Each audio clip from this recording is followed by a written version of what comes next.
ಆಚಿ ಮಸಾಲ. ಎಂತ ಅಡಿಗೆಯ ರುಚಿಯಾಗೋ ರಹಸ್ಯವು 20 ರೂಪಾಯಿ. ಕ್ಯಾಬಿನೆಟ್ ವಿಸ್ತರಣೆಯಾಯಿತು.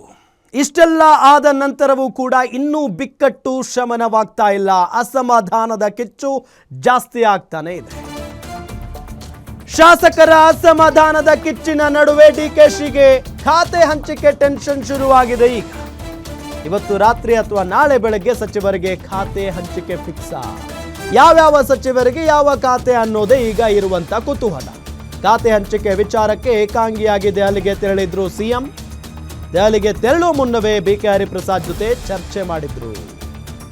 ಖಾತೆ ಹಂಚಿಕೆ ನಿಮಗೆ ಬಿಟ್ಟಿದ್ದು, ನೀವೇ ದೆಹಲಿಗೆ ಹೋಗಿ ಅಂತ ಕೆಪಿಸಿಸಿ ಅಧ್ಯಕ್ಷರು ಹೇಳಿದ್ರು. ಖಾತೆ ಹಂಚಿಕೆ ವಿಚಾರವಾಗಿ ಡಿಕೆಶಿ ಅಭಿಪ್ರಾಯವನ್ನ ಪಡೆದಿದೆ ಹೈಕಮಾಂಡ್. ಸಿಎಂ ಡಿಕೆಶಿ ಬಳಿ ಪಟ್ಟಿ ಪಡೆದು ಹರಿಪ್ರಸಾದ್ ಸಿದ್ದು ಜೊತೆ ವರಿಷ್ಠರು ಚರ್ಚೆ ಮಾಡಿದ್ದಾರೆ.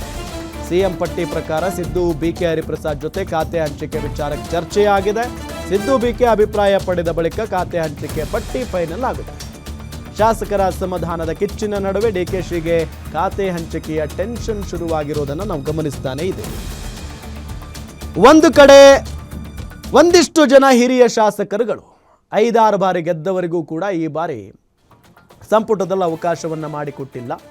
ಅದರ ಬಗ್ಗೆ ಬಹಳ ಆಕ್ರೋಶ ವ್ಯಕ್ತವಾಗ್ತಾ ಇದೆ. ಫಾರ್ ಎಕ್ಸಾಂಪಲ್ ಕೃಷ್ಣಪ್ಪ ಆಗಿರಬಹುದು, ಹಂಪನಗೌಡ ಬಾದರ್ಲಿ ಆಗಿರಬಹುದು, ಇವರೆಲ್ಲ ಬಹಳ ರೊಚ್ಚಿಗೆದ್ದು ಬಿಟ್ಟಿದ್ದಾರೆ. ಇವತ್ತು ಕೂಡ ಬಾದರ್ಲಿ ಅವರ ಫ್ಯಾನ್ಸ್ ಎಲ್ಲ ಕಾರ್ಯಕರ್ತರೆಲ್ಲ ಸೇರಿ ದೊಡ್ಡ ಹೈಡ್ರಾಮಾನೇ ಕ್ರಿಯೇಟ್ ಮಾಡಿಬಿಟ್ಟಿದ್ರು. ಒಬ್ಬ ನೋಡಿದರೆ ಪೆಟ್ರೋಲ್ ಕುಡಿಯೋದಕ್ಕೆ ಹೋಗಿದ್ದ. ಸೊ ಹಾಗಾಗಿ ಬಿಕ್ಕಟ್ಟು ಇನ್ನೂ ಮುಗಿತಾ ಇಲ್ಲ. ಇದರೆಲ್ಲದರ ನಡುವೆ ಕೃಷ್ಣಪ್ಪ ಅವರಂತೂ ಬರೋದಾದರೆ ಬನ್ನಿ, ಕೂತ್ಕೊಳ್ಳಿ, ಚಹಾ ಕುಡೀರಿ, ಆರಾಮಾಗಿ ಹೋಗಿ, ಆದರೆ ಸಚಿವ ಸ್ಥಾನ ಬಿಟ್ಟು ಇನ್ನೇನಾದರೂ ಕೊಡ್ತೀನಿ ಅಂತ ಅಂದರೆ ಅದಕ್ಕೆ ನಾನು ಒಪ್ಪಲ್ಲ ಅನ್ನೋ ನಿಟ್ಟಿನಲ್ಲಿ ಡೈರೆಕ್ಟಾಗಿ ಹೇಳಿಬಿಟ್ಟಿದ್ದಾರೆ. ಇದೆಲ್ಲದರ ನಡುವೆ ಈಗಿರುವಂಥ ಸಚಿವರುಗಳಿಗೆ ಯಾವ್ಯಾವ ಖಾತೆಯನ್ನು ಕೊಡ್ತಾರೆ ಮುಖ್ಯಮಂತ್ರಿಗಳು? ಭಾಳಷ್ಟು ಜನ ನಮಗೆ ಸಚಿವರಾಗಿದ್ದೇ ದೊಡ್ಡ ವಿಚಾರ, ನಮಗೆ ಯಾವುದೇ ಕೊಟ್ಟರು ಓಕೆ ಅಂತ ಹೇಳ್ತಾ ಇದ್ದಾರೆ. ಇನ್ನೊಂದು ಕೆಲವೊಂದಿಷ್ಟು ಜನ ಸಚಿವರುಗಳು ನಮಗೆ ಇದೇ ಖಾತೆ ಬೇಕು ಅಂತ ಪಟ್ಟು ಹಿಡಿದಿದ್ದಾರೆ. ಅದಾದ ನಂತರ ಮತ್ತೆ ಅಲ್ಲೆಲ್ಲ ಯಾವ ರೀತಿಯಾಗಿ ಭಿನ್ನಾಭಿಪ್ರಾಯಗಳು ಶುರುವಾಗ್ತಾವೋ ಏನೋ ಗೊತ್ತಿಲ್ಲ. ಇದೆಲ್ಲದರ ನಡುವೆ ಈಗ ದೆಹಲಿಗೆ ಏಕಾಂಗಿಯಾಗಿ ಹೋಗಿ ಬಂದಿದ್ದಾರೆ ಡಿಕೆ ಶಿವಕುಮಾರ್ ಅವರು. ಹೋಗೋ ಮೊದಲು ಕೆಪಿಸಿಸಿ ಅಧ್ಯಕ್ಷ ಬಿಕೆ ಹರಿಪ್ರಸಾದ್ ಅವರನ್ನ ಭೇಟಿ ಮಾಡಿ ಒಂದು ಸ್ವಲ್ಪ ಹೊತ್ತು ಚರ್ಚೆ ಕೂಡ ಮಾಡಿದ್ರು. ಏನು ಕತೆಯೋ ಏನೋ, ಏನು ಮಾಡೋಣ ಅಂತೆಲ್ಲ. ಖಾತೆ ಹಂಚಿಕೆ ವಿಚಾರ ನಿಮಗೆ ಬಿಟ್ಟಿದ್ದು, ನೀವೇ ದೆಹಲಿಗೆ ಹೋಗಿ ಅಂತ ಹೇಳಿ ಕೆಪಿಸಿಸಿ ಅಧ್ಯಕ್ಷರು ಡಿಕೆ ಶಿವಕುಮಾರ್ ಅವರಿಗೆ ಹೇಳಿ ಕಳಿಸಿದ್ರು. ಖಾತೆ ಹಂಚಿಕೆ ವಿಚಾರವಾಗಿ ಡಿಕೆಶಿ ಅಭಿಪ್ರಾಯವನ್ನು ಹೈಕಮಾಂಡ್ ಪಡೆದಿದ್ದಾರೆ. ಈಗ ಆ ಪಟ್ಟಿಯನ್ನು ತೆಗೆದುಕೊಂಡು ಮಾಜಿ ಸಿಎಂ ಸಿದ್ದರಾಮಯ್ಯನವರು ಕೆಪಿಸಿಸಿ ಅಧ್ಯಕ್ಷರ ಜೊತೆಗೆ ಹೈಕಮಾಂಡ್ ನಾಯಕರು ಚರ್ಚೆ ಮಾಡಿ ಒಂದು ನಿರ್ಧಾರಕ್ಕೆ ಬರುವಂತ ಸಾಧ್ಯತೆ ಇದೆ. ಇದೇ ವಿಚಾರಕ್ಕೆ ಸಂಬಂಧಪಟ್ಟಂತೆ ಡೀಟೇಲ್ಸ್ ಕೊಡ್ತಾರೆ ನಮ್ಮ special correspondent Veeresh Dani. News desk ಇಂದ ನೇರ ಸಂಪರ್ಕದಲ್ಲಿ ಜಾಯ್ನ್ ಆಗಿದ್ದಾರೆ. ವೀರೇಶ್ ಡಾನಿ, ಬಹಳ ಕುತೂಹಲ ಇರೋದು ಯಾರ್ಯಾರಿಗೆ ಯಾವ್ಯಾವ ಖಾತೆಯನ್ನ ಕೊಡ್ತಾರೆ ಅಂತ ಹೇಳಿ. ಇದರ ಜೊತೆಗೆ ಈಗ ಬಂಡಾಯ ಎದ್ದಿರುವಂತ ಶಾಸಕರನ್ನ ಹೇಗೆ ತಣ್ಣಗೆ ಮಾಡ್ತಾರೆ, ಆ ಸವಾಲಂತೂ ದೊಡ್ಡ ಮಟ್ಟದಲ್ಲಿದೆ. ಖಂಡಿತವಾಗಿಯೂ ರಾಮ್, ನೂತನವಾಗಿ ಸಚಿವ ಸಂಪುಟದಲ್ಲಿ ಸಚಿವರಾಗಿ ಪ್ರಮಾಣ ವಚನ ಸ್ವೀಕರಿಸಿರುವಂಥ ಸಚಿವರುಗಳು ಇವತ್ತಿಗೆ 1 ವಾರ ಆಯಿತು. ಆದರೂ ಸಹ ಇನ್ನೂವರೆಗೂ ಸಹ ಸಚಿವರುಗಳಿಗೆ ಖಾತೆ ಹಂಚಿಕೆ ಆಗಿಲ್ಲ. ಖಾತೆ ಹಂಚಿಕೆ ವಿಚಾರದಲ್ಲೂ ಸಹ ಸಿಎಂ ಡಿ ಕೆ ಶಿವಕುಮಾರ್ ಅವರಿಗೆ ಸಂಕಷ್ಟ ತಪ್ಪಿಲ್ಲ ಅನ್ನೋದು ಇದೀಗ ಸ್ಪಷ್ಟವಾಗಿ ಗೋಚರ ಆಗ್ತಾ ಇರುವಂಥದ್ದು.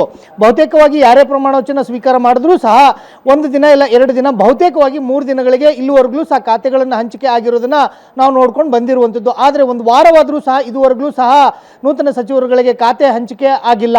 ಈ ವಿಚಾರಕ್ಕೆ ಸಂಬಂಧಿಸಿದಂತೆ ಸಿಎಂ ಡಿ ಕೆ ಶಿವಕುಮಾರ್ ಅವರು ನಿನ್ನೆ ಕೆಪಿಸಿಸಿ ಅಧ್ಯಕ್ಷರಾಗಿರ್ತಕ್ಕಂಥ ಬಿಕೆ ಹರಿಪ್ರಸಾದ್ ಅವರನ್ನ ಭೇಟಿಯಾಗಿ ಖಾತೆ ಹಂಚಿಕೆ ವಿಚಾರದ ಬಗ್ಗೆನೂ ಸಹ ಚರ್ಚೆಯನ್ನ ಮಾಡಿದ್ರು. ಮತ್ತು ದೆಹಲಿ ಹೈಕಮಾಂಡ್ ನಾಯಕರುಗಳನ್ನ ಭೇಟಿ ಆಗಲಿಕ್ಕೆ ನೀವು ಬನ್ನಿ ಅಂತ ಹೇಳಿ ಸಿಎಂ ಡಿ ಕೆ ಶಿವಕುಮಾರ್ ಅವರು ಕೆಪಿಸಿಸಿ ಅಧ್ಯಕ್ಷ ಬಿಕೆ ಹರಿಪ್ರಸಾದ್ ಅವರಿಗೆ ಆಹ್ವಾನವನ್ನು ಕೊಟ್ಟರು.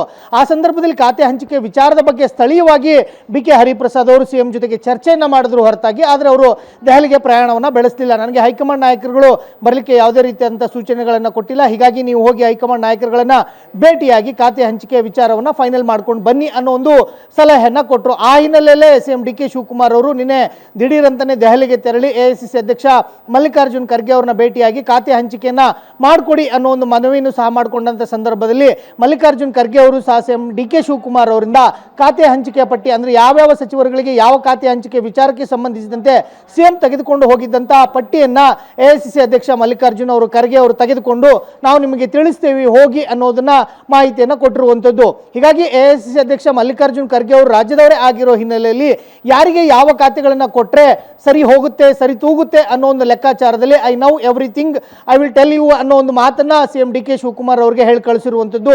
ಅದಾದ ಬಳಿಕ CM DK ಶಿವಕುಮಾರ್ ಅವರು ಇವತ್ತು ಬೆಳಗ್ಗೆ AICC ಕಾರ್ಯದರ್ಶಿ KC ವೇಣುಗೋಪಾಲ್ ಅವರನ್ನ ಭೇಟಿಯಾದಂಥ ಸಂದರ್ಭದಲ್ಲಿ ಬಹುತೇಕ ಇನ್ನೊಂದು 2-3 ಗಂಟೆ ಅಂದರೆ ಮಧ್ಯಾಹ್ನದ ಒಳಗೆ ಸಚಿವರುಗಳಿಗೆ ಖಾತೆ ಹಂಚಿಕೆ ಆಗುತ್ತೆ ಅನ್ನೋ ಒಂದು ಮಾಹಿತಿ ಸಿಗ್ತಾ ಇತ್ತು. ಆದರೆ ಈ ಕ್ಷಣದವರೆಗೂ ಸಹ ನೂತನ ಸಚಿವರುಗಳಿಗೆ ಖಾತೆ ಹಂಚಿಕೆ ಆಗಿಲ್ಲ. ಇದು ವಿಪಕ್ಷದವರ ಆರೋಪಕ್ಕೆ ಕಾರಣ ಆಗ್ತಾ ಇರುವಂಥದ್ದು. ಸಚಿವ ಸಂಪುಟ ವಿಸ್ತರಣೆಗೆ 2 ತಿಂಗಳ ತೆಗೆದುಕೊಂಡ್ರು, ಈಗ ಖಾತೆ ಹಂಚಿಕೆಗೆ 1 ವಾರ ತೆಗೆದುಕೋತಾ ಇದ್ದಾರೆ ಅನ್ನೋ ಒಂದು ಆರೋಪವನ್ನ ಮಾಡ್ತಾ ಇರುವಂಥದ್ದು. ಇನ್ನೊಂದು ಕಡೆ ಈಗಾಗಲೇ 13ನೇ ತಾರೀಕಿಗೆ ವಿಧಾನಮಂಡಲ ಅಧಿವೇಶನ ಆರಂಭ ಆಗುತ್ತೆ. ಹೀಗಾಗಿ ಸಚಿವರುಗಳು ಸಹ ಶಾಸಕರುಗಳು ಮತ್ತು ಪರಿಷತ್ ಸದಸ್ಯರುಗಳು ಕೇಳುವಂಥ ಪ್ರಶ್ನೆಗಳಿಗೆ ಉತ್ತರವನ್ನು ರೆಡಿ ಮಾಡ್ಕೊಳ್ಬೇಕಾಗಿರುವಂಥದ್ದು. ಇಲಾಖೆಯ ಬಗ್ಗೆ ಸಂಪೂರ್ಣವಾದಂಥ ಮಾಹಿತಿಯನ್ನು ತೆಗೆದುಕೊಳ್ಬೇಕಾಗಿಂತ ಅಗತ್ಯತೆ ಮತ್ತು ಅನಿವಾರ್ಯತೆ ಸಚಿವರುಗಳಿಗೆ ಇರುವಂಥದ್ದು. ಹೀಗಾಗಿ CM DK ಶಿವಕುಮಾರ್ ಅವರು ಆದಷ್ಟು ಬೇಗ ನಮಗೆ ಖಾತೆಗಳನ್ನು ಹಂಚಿಕೆ ಮಾಡಿಕೊಳ್ಳಿ ಅನ್ನೋದು ಸಚಿವರ ಮನವಿ. ಆದರೆ CM DK ಶಿವಕುಮಾರ್ ಅವರಿಗೆ ಹೈಕಮಾಂಡ್ ನಾಯಕರುಗಳಿಂದ ಇದುವರೆಗೂ ಸಹ ಗ್ರೀನ್ ಸಿಗ್ನಲ್ ಸಿಗದೇ ಇರೋದು ಸಾಕಷ್ಟು ದುರಂತ ಅಂತ ಹೇಳ್ಬೋದು. ರಾಮ್, ಥ್ಯಾಂಕ್ ಯು ತಮ್ಮೆಲ್ಲ ಮಾಹಿತಿಗಾಗಿ.